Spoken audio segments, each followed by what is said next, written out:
Hi guys, this is Lucia Falcone and I'm here to tell you 5 tips of how to get rid of a panic attack immediately, and it really does work if you practice this every time. So here we go.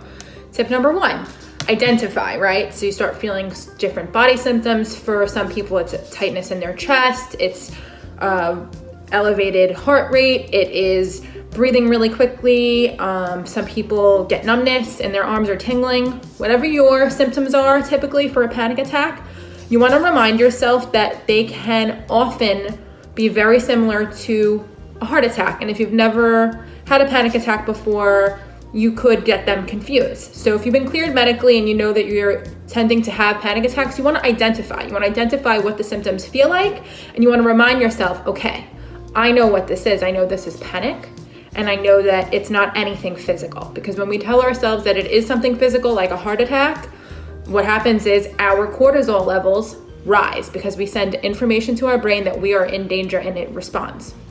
Next, most important one, you want to get a hold of your breathing, because your breathing starts to get really fast and then it starts to send your brain more signals that you are in danger.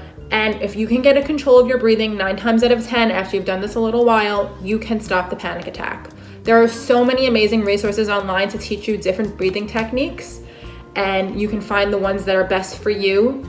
The simplest one I can show you today is a 2-count inhale through your nose and a 4-count exhale out of your mouth. So you would breathe in slowly through your nose, 1 1000, 2 1000, and then you would hold that breath deep into your belly. You want to do belly breathing, not chest breathing. You can actually put one hand here and one hand on your belly to make sure that the breath is traveling that far. And then you want to exhale to the count of 4. So 1 1000, 2 1000, 3 1000, 4 1000.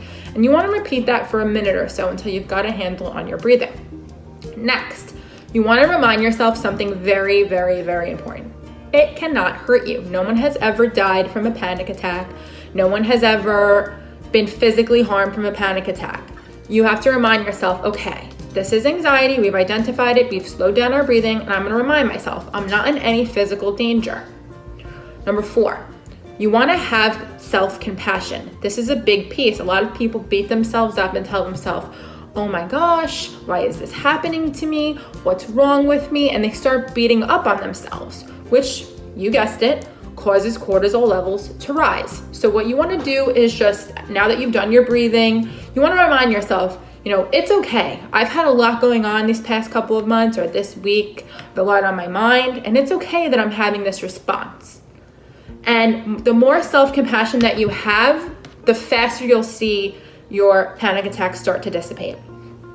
Finally, number 5, you want to distract. What do I mean by this? You can pick any activity that you like that you know will take your mind off it. You can clean your house, organize your sock drawer, make your bed, take a walk around the neighborhood, take a shower, put your headphones on, listen to your favorite song, whatever tends to work for you. Call someone. What you don't want to do is stay in the problem. Now that we've calmed your body down, we've calmed down your symptoms, we want to distract. Finally, bonus tip number 6, you want to order yourself some essential oils that roll on. That's what I like. You can get the big spray bottles or a diffuser or anything sensory really that grounds you and brings you back into the here and now and into the room. I really like this one that I have here. It's called Calm, and it's a mixture of lavender and cedarwood. And you can order these on Amazon if you have Amazon Prime or online, and they come in little kits, and they'll usually tell you like whatever the symptom is that you want to reduce. And you can also look up what scents are good. Lavender in general is really good for calming you down. You can also make yourself some nice herbal tea, take a bubble bath, light some candles. Those are some bonus tips. But you want to remember that if you are out, you're at work, you're in an environment where you're thinking to yourself, I cannot afford to have a panic attack right now. I need to get through my day, and I'm not going to let this stop me from getting what I need to do done. I'm not going to let it beat me. And so you want to remember those 5 tips. You want to identify that it is anxiety, in fact. You want to get control of your breathing. You want to remind yourself that it cannot hurt you physically. You want to have compassion for yourself, right? And say, you know, this is okay that this is happening and I understand why. And then you want to distract. You can add in a bonus tip. And one other thing I would recommend is if you want to enhance your, breathwork skills, you can look up alternate nostril breathing. It's an amazing tool and it's free. It's available on YouTube. There's many videos on it. So I hope you found this helpful. This was 5 steps of how to quickly get rid of a panic attack. And if you do practice this religiously, every single time you start even seeing warning signs of a panic, you'll be able to prevent it without any medication. I hope you guys found this helpful and I hope you have a great day. Thank you.